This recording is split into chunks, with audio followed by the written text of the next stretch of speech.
Honestly, it feels like this person has been watching, thinking, and holding back for a while.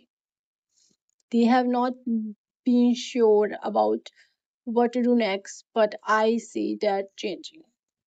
I'm getting the feelings that they are ready to stop overthinking and finally do something about how they feel. This could be a message, a conversation, or simply them making more an effort to be present in your life. The energy very much like I don't want to keep wondering what could happen. I want to find out. So their next action looks like taking a chance on this connection and moving things forward. Even they are a little nervous about it.